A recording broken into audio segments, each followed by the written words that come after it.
en el nuevo libro tengo un capítulo que se llama qué Mantén chido. tu identidad pequeña, que habla sobre ese tema, de intentar encontrar una identidad, o cuando menos consciente de los sesgos que la están creando, porque Claro. creo que es utópico pensar en una no identidad que no dependa de algo externo, ¿verdad? Claro, que siempre va a haber. Va a haber Sí. algo que te confirme o que te niegue. Aunque sea de manera negativa o positiva, te va a constituir la formación Pero estar identitaria. consciente de esa relación constitutiva Claro. te pone un nivel superior para cuando menos entender cuando pecas de sesgador, ¿no? Ahí te va lo que amo ahorita de Lucy Guattari, güey. Que realmente es el verdadero Dolce Gabbana. El verdadero D&G es de Lucy Guattari, güey.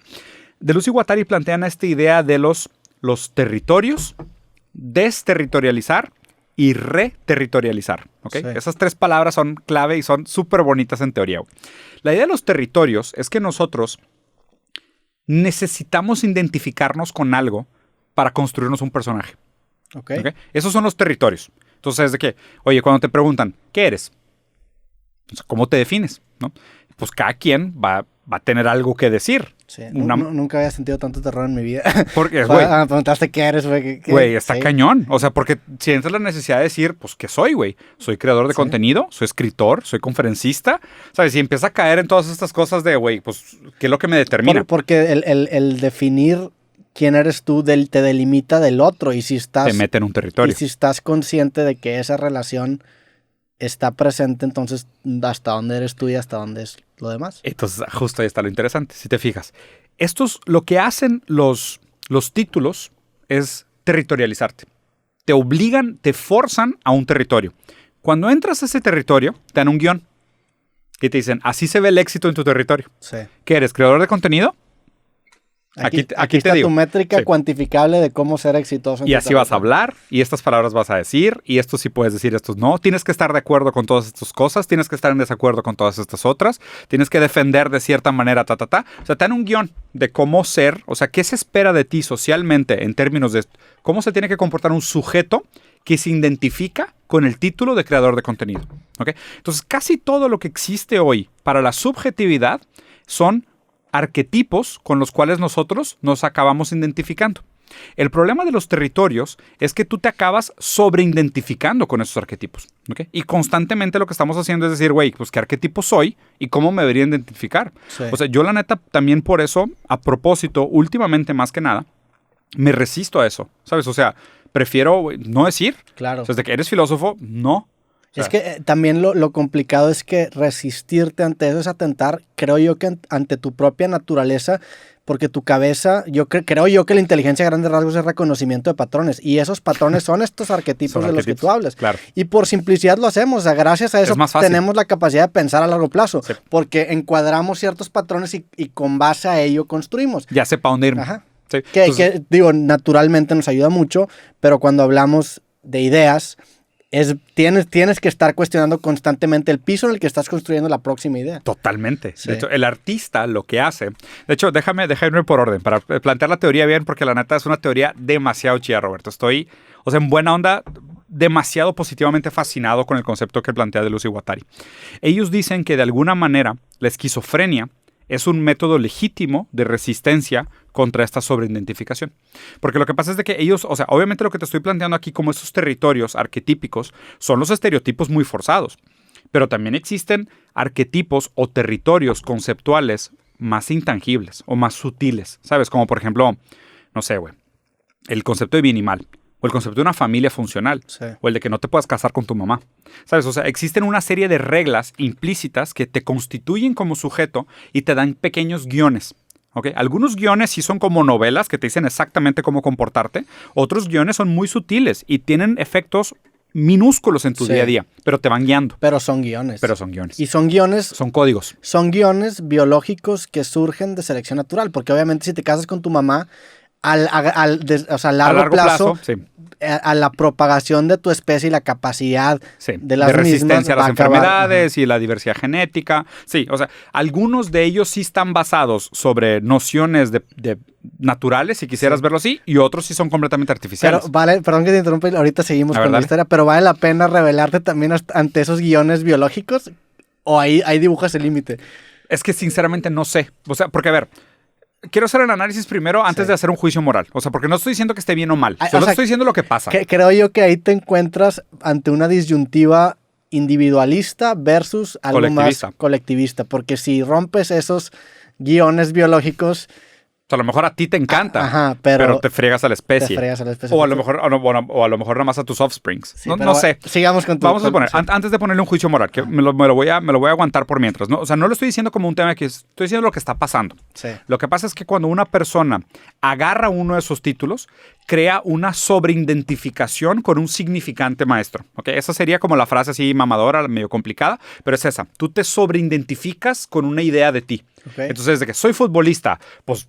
déjame visto raro y me hago un corte de pelo chistoso y me compro un supercarro y me encuentro una novia modelo a la que voy a embarazar y voy a abandonar después de tener el primer hijo. Porque eso hacen los futbolistas, ¿sabes? Es como que, y te cuentas esta historia. Ah, no, pero es que no voy a ser ese tipo de futbolista, voy a ser el tipo de futbolista B. Igual es otro molde, ¿sabes? Sí. ¿Por qué? Porque tú te imaginas el guión, tú te imaginas la expectativa social, el horizonte subjetivo que se espera de ti y después constituyes tu vida en contra de ese guión. ¿Okay? Entonces, los territorios son esos y cada concepto acaba funcionando como un territorio. Y aquí es donde entra el dios langosta de Deleuze y Guattari. ¿Por qué dios langosta? Porque tienen básicamente dos pinzas, ¿ok?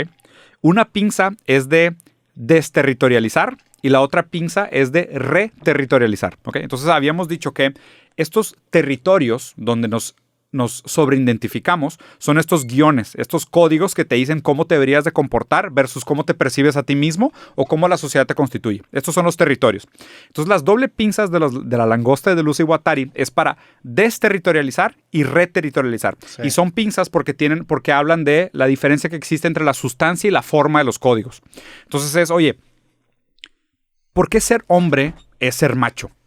¿Por qué ser hombre es ser varonil? ¿Por qué ser hombre es ser proteccionista y cuidador? ¿Por qué? O sea, tienes que cuestionar la forma y la sustancia de los conceptos para desterritorializarlos. Entonces dices, oye, pues es que no es cierto.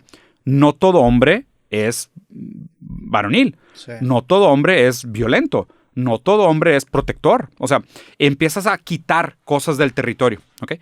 Eso es lo que hace la primera pinza criticando forma y sustancia. O sea, ¿por qué el concepto de hombre está poblado de estos códigos del guión? ¿Okay? Y la siguiente etapa es reterritorializarlo. De estas acotaciones. ¿Sí? De estas acotaciones, de estos frames, ¿no? Sí. De estos marcos referenciales. Y la siguiente pinza del dios langosta es, pues, reterritorializar. Oye, no, yo voy a ser un gran hombre, pero voy a tener senos. Sí. ¿Sabes? O sea, ¿por qué no? Entonces, primero identificas el territorio, luego lo desterritorializas, o sea, le quitas toda la sustancia y la forma, cuestionas los códigos y luego metes códigos nuevos a propósito, para joder. Eso que dices, se me hace... yo conocí esa idea no por...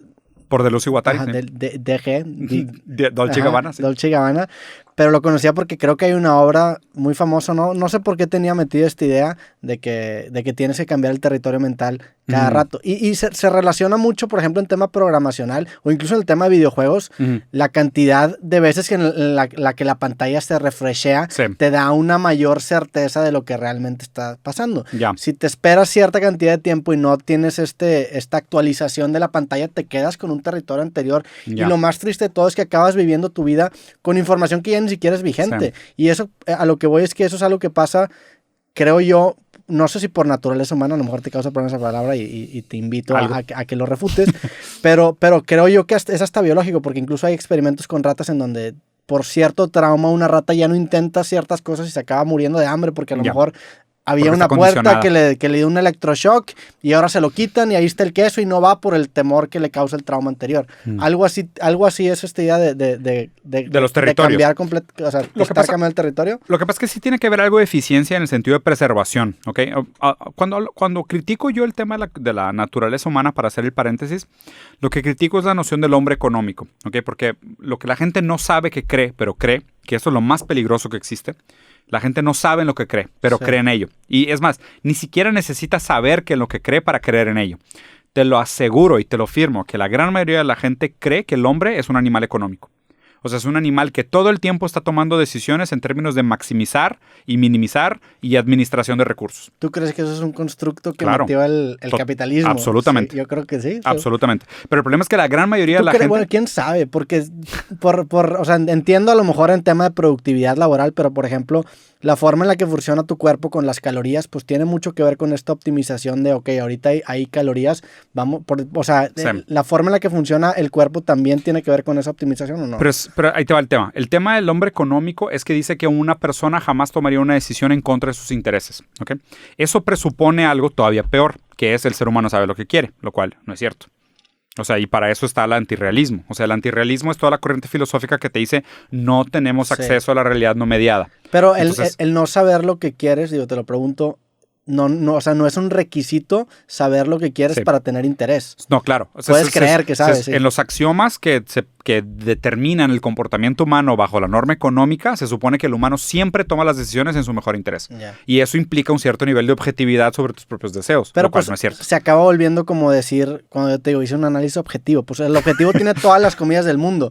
Si yo te digo, pues yo quiero esto, tiene todas las comidas del mundo, como que por simplicidad hacemos un corte. Pero no es cierto. Sí, el problema es que nos lo tomamos literal. Pero, y esto es algo que también que te quería preguntar, o sea, ¿dónde entra la practicidad de la acción inmediata en todos estos pensamientos? Porque acabas llegando a un punto en el que pues, no tienes nada, o sea, no llegas a ninguna conclusión. ¿Cómo haces ese corte? No teoría conspiranoica, más teoría crítica. Okay. O sea, menos sobrevalorar las fuerzas que determinan las causas y más entender las sutilezas entre las fuerzas que determinan las causas, ¿ok? Entonces no es simplemente de que, bueno, pues que entonces si somos incapaces de tener opiniones objetivas, pues entonces todo es puro subjetivismo y perspectivismo. No, espérate. Pero ¿crees que esa idea de diferenciar la teoría conspiranoica y la teoría crítica es muy vigente ahorita, pero a lo mejor no era antes? Porque si yo te digo, oye, sí, claro, ¿sabes que soy un esclavo? Pues hay una fuerza que no es sutil, que es el rey que me está, o el señor feudal. Era soberano. Ajá. Era soberano sobre tu vida y hoy no tanto. Pero pues también es este sesgo que tenemos ahorita de que a lo mejor en este momento no podemos percibir la fuerza de la fuerza, valga la redundancia, sí, que nos está determinando. Como en su momento, pues era lo más normal que hubiera un señor feudal. Así eran las cosas, güey. No hay opción. Ajá. Sí, no hay opción y era determinante. Si él te quería matar, te mataba. Sí. Por eso se llamaban sociedades soberanas. Sí. De las sociedades soberanas pasamos a un segundo tipo de sociedades que se llaman las sociedades del control, que eran sociedades de ahí sí, perdóname, sociedades de la disciplina y el castigo, que son las sociedades durante la maduración del capitalismo hasta como los 70, 60 más o menos, que fue una sociedad donde existían los colegios, las fábricas, los hospitales psiquiátricos, las escuelas y los búnkers del ejército o los barracks del ejército, porque eran sociedades que controlaban nuestro comportamiento y nuestros cuerpos, ¿okay? En ese momento era más fácil decir lo que estaba bien y lo que estaba mal. Ahorita todo se puede, ¿sabes? Entonces el control se ejerce de una manera mucho más sutil. Okay. Es un control más cibernético y más digital, molecular. O sea, tú realmente no te... O sea, pero ¿cómo podrías decir que es sutil? O sea, a lo mejor es más sutil en su aplicación, pero en su volumen. Es monumental. Es como si yo te digo, claro, que es más determinante en la Tierra, la presencia de los seres humanos, la presencia de las hormigas. A lo mejor las hormigas están presentes más sutilmente, pero en cantidad nos rebasan por millones órdenes de magnitud. Sí. Pues digo, lo que pasa es que no tendrías que medirlos unitariamente, porque medirlos unitariamente también suena un poco arbitrario, como por qué esa variable. Y también, o sea, más bien tendrías que medirla sobre el efecto que tienen sobre el mundo. Y también creo yo que tiene mucho que ver con los puntos de contacto que tenemos en este momento, con la capacidad de ejercimiento de las personas en poder. A lo mejor antes nada más era, pues, o te meto un vergazo. Claro. Ahorita ya tenemos estas pantallitas y estas pantallitas. Te cancelo. Y en todos lados en donde se ejerce a lo mejor una mayor cantidad de influencia, pero más diluida. Más diluida porque están estos puntos de contacto. Pero más a ver, no me quiero desviar tanto del tema, ¿no? Porque ya no somos a sociedades del control, que es otro tema que también está súper chido, pero para no desviarnos. Te estaba hablando entonces del dios langosta, ¿no? Okay. O sea, el dios langosta lo que hace entonces es el problema que tenemos hoy en relación a nuestra identidad, a quiénes somos, a quién soy, cómo debería de comportarme, cómo debería de ejercer mi identidad, mi individualidad, mi autenticidad. O sea, ¿cómo soy? ¿Cómo sé quién soy? O sea, ¿cómo respondo a la pregunta de quién soy? ¿Okay? Entonces, antes lo que teníamos eran los territorios. El problema de Jordan Peterson es que sus libros son 12 reglas para la vida y 12 reglas más, güey. Sí. O sea, Jordan Peterson es un conservador, propagador y perpetuador de territorios. ¿Okay? Deleuze y Guattari, lo que te dicen del dios langosta, muy en contra de lo que te decía Jordan Peterson de camina derecho con tus hombros para atrás, estos güeyes te dicen, no, usa tu poder conceptual y tu verdadera creatividad y tu autenticidad para desterritorializar los conceptos y reterritorializarlos con valores nuevos. Esa es la verdadera autenticidad y esa es la verdadera creatividad. El artista desterritorializa y reterritorializa, güey. El artista constantemente se tiene que estar retando para decir, donde antes nadie había puesto un excusado en medio del museo, yo voy a poner un excusado en medio de un museo. El primero que lo hace, desterritorializó y reterritorializó. Después, eso se vuelve un territorio.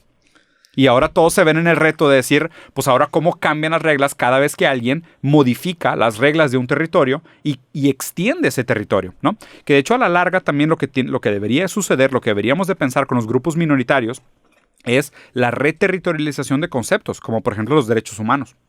Los derechos humanos son un concepto que estuvieron mal territorializados y aún están mal territorializados en muchos sentidos. Las mujeres tienen menos de 100 años de poder votar. Sí. O sea, el concepto de derecho humano era un territorio mal definido que se tuvo que desterritorializar y reterritorializar con nuevas nociones. Pero es que también te acabas yendo más meta porque, y esa es mi pregunta, es una pregunta auténtica, ¿cómo publicas algo sin que sea un territorio? Porque si yo te digo, esta idea de los territorios desafía la idea de los territorios, pues eso también es un territorio. Sí. ¿Cómo llegas a ese balance de publicar sin hacer territorio? O sea, pones un disclaimer de que, oye, esto es un territorio. O sea, pues, es la forma más sana, ¿no? Pues lo primero es reconocerlo. Sí, claro. ¿Sí? O sea, la primera manera es reconocerlo. Porque esos Deleuze y Guattari tenían otro concepto bien interesante que decían que eran las líneas de vuelo. O sea, los lines of flight, ¿no? Que es, tú disparas una flecha hacia el futuro para ver a dónde cae. El punto de partida de la flecha es un territorio. Que tú tienes que tener algún conocimiento sobre el territorio donde estás parado, porque no disparas de la nada, pero no sabes dónde puede acabar. Y donde acabe esa flecha, pues a lo mejor hay otra posibilidad de expansión territorial, de donde después vas a tener nuevas posibilidades de disparar a otros lugares. Pero lo importante es comportarte como nómada. Okay. Eso es lo chido. La recomendación que hacen ellos es que la verdadera autenticidad está en el comportamiento nomádico, en donde sí, existen territorios. No está mal quedarte en un territorio. Lo que está mal es sobreidentificarte con un solo territorio, cuando realmente el humano debería de explorar toda su versatilidad y decir, pues es que mi título no me define, güey. Sí. O sea, mi profesión no me debería definir, mi papel en la sociedad no me debería de definir, mi nivel adquisitivo no me debería de definir. O sea, el proceso del ser siempre es más importante que la meta. O sea, el decir, es que ya me gradué, ya soy artista, güey. Sí. No, dude. Es como, o sea, lo chido es qué más pudiera ser tus lines of flight, güey.